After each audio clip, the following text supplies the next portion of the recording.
All right, in today's lesson, I'm going to be showing you how to create a residual plot, and I'm going to make it in both Google Sheets and in a program called Fathom.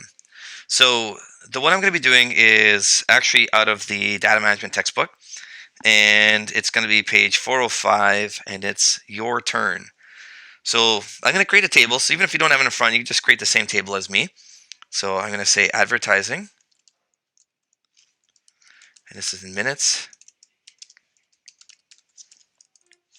And then over here, diamond ring sales,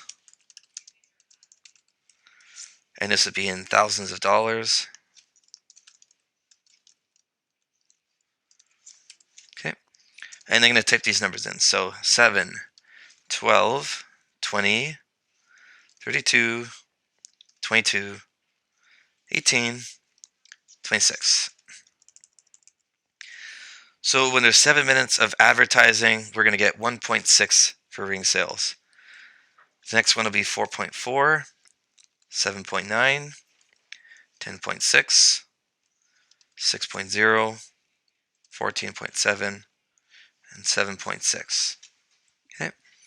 So first thing I'm going to do is I'm just going to make a line of best fit just to take a look at this thing. So I'm going to highlight it, insert, chart, and I'm going to use a scatter plot like that. So it kind of looks like a line, right? So the thing to remember is this table is not in order, okay? This is not sorted. So you can see that when it's 32 minutes of advertising, I get a really large number of sales. So in reality, it actually is going up, even though this is all mixed up here, okay? Now what I'm going to do is I want my line of best fit. So to do that, I'm going to go to Customize, Series, and I want to show a trend line on here. And I want the equation of that line. So I'm going to change this label from none to use equation. And there is the equation right there. Now that's going to be important in order for me to make a residual plot. Okay. The idea with a residual plot is I want to know the distance between these points and the line. How far away is each of these points? Okay. So if you have a perfect graph, you could just measure it, right? But if we know the equation, we can actually calculate it exactly. So here's how I'm going to do it. So over on the side, I'm going to create line of best fit. And I'm going to predict where these points should be. So at 7 minutes, where should it have been? And I'm going to use this equation. So to do it, here's what I'm going to do. I'm going to write equals 0.328 times x. And the x in this case is going to be these a values. So I'm going to use a2 for the first one. Okay. Plus 0. Oh, sorry, that's a negative there. Minus 0.309. Okay. All right. So using my equation of best fit that I've generated right here, it's predicted that after 7 minutes of sales, I should have got 1.987. After 7 minutes of advertising, I should have got 1.987 units of sales here. Okay. Now, because it's a spreadsheet, what I can do is I can just drag this down, fill in all the values. Okay. So these are all the predicted values for these advertising minutes. Okay.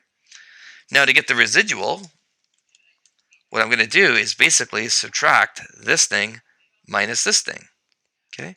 So I'm going to go equals D2. In my case, it's D2. And I'm going to subtract B2. So subtract what you actually, sorry, I got this backwards. What you actually got minus the predicted value. B2 minus D2. That's what I want. Should be negative. Yep. It's below, so that's a negative residual for sure.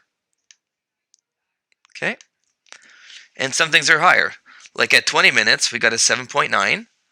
Okay, 7.9, that's right here. It's definitely higher than what the line was predicting. So you have a positive residual of 1.649. And if you were to actually subtract these, that's what you would get. Okay. So these are the residual values for each one. So again, all you're doing is taking your actual number and subtracting the predicted value at that location. Okay, so you would calculate what the y value would be there and then subtract it. Okay. And then this is the subtraction of the real number minus the residual value. Now let's make an actual residual plot. We want to graph this. So basically the idea is we're going to use this for x and this is going to be y. So I'm going to highlight here. And then on a Mac, I'm going to hold Command and highlight the residuals. Okay, let go of command now, and insert a new chart. And what I want, scroll to the top, I want a scatter plot again. And it looks like that. Okay. Now we may need to change some labels here. We're sort of missing a little bit about that, but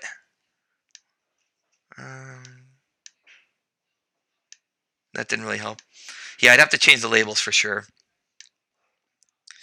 So my vertical axis title would be residual value. Okay. And on the horizontal axis, it would be advertising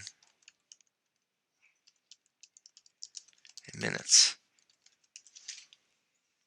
Okay.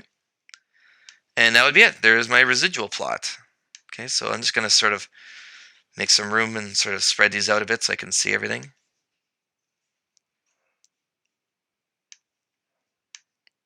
With that. Yeah. And that's it. So the residual plot is a straight line with the distances up and down for each of those values that we actually got. And they're compared to the line of best fit. So this is the residual plot. Now I'm going to show you how to do the same exact thing in Fathom, and it should basically look the same. Fathom is really easy compared to this. It's a lot more simple. So the program, you go into your Launchpad, looks like this, Fathom. And Fathom, honestly, is like the best when it comes to statistics. Super simple, and watch how easy this is. So what I'm going to do is I'm going to drag out a table first. And I do need to type in everything again. So advertising. Okay, advertising. Sales. And I'm going to type them all in again. 7, 12, 20, 32, 22, 18, 26.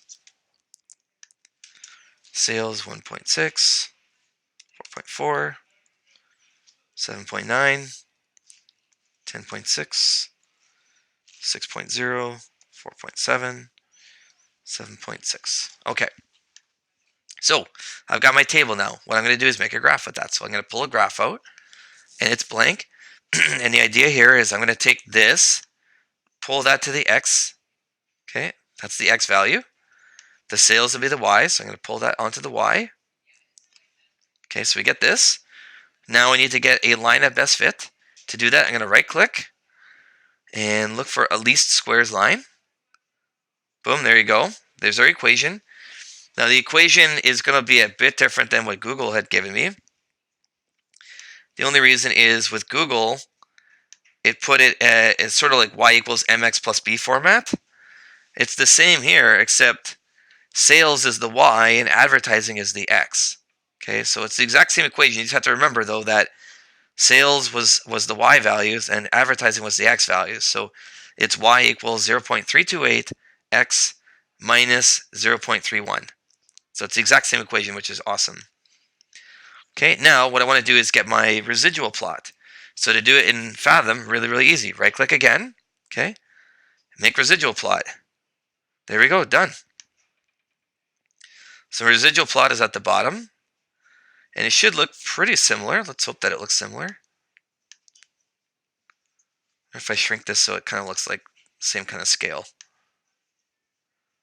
That's basically it right there. So basically both graphs are exactly the same. And we have residual plots. And again, all the residual plot shows you is how far off was the actual value compared to the line of best fit. So it just shows you how far is it gone away from the line, like the predicted line of best fit. Now, what's nice about residual plots is that you can use this potentially to sort of identify outliers. So if you had a single point that was like really, really far off compared to everything else, okay, what you should actually do is remove it from the data set and then regraph it. So it's really nice for predicting where outliers look. And like I said, sometimes when you see these things, you'll have a dot that's way the heck out here. Like if I were to change one of these values, let's just hypothetically this 7 here, I'm going to make this thing, I don't know, 20, for example. Okay? Oh, wait a second. Yeah, that went... Well, that might have gone a bit too far. Might have been a bit too extreme. Originally, this thing was set to 1.6, right? Yeah. Let's do it a little bit. Let's put it maybe to 8. Okay. Actually, even 8, it looked like the residual plot is messed up here. Let's try it again here.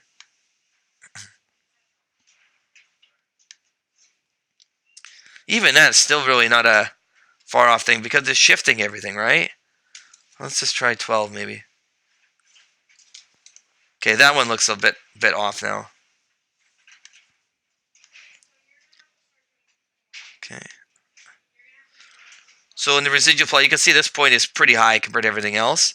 So this would be considered an outlier, this exact point. So I mean, that's what a residual plot is good for. It's really useful for identifying outliers, and usually they'll be pretty obvious. Like you'll have a line of best fit with a lot of data points, and then this one point is floating in the middle of nowhere. It'll be really obvious here and really obvious in the residual plot. So this is just another tool you can use for data analysis with statistics.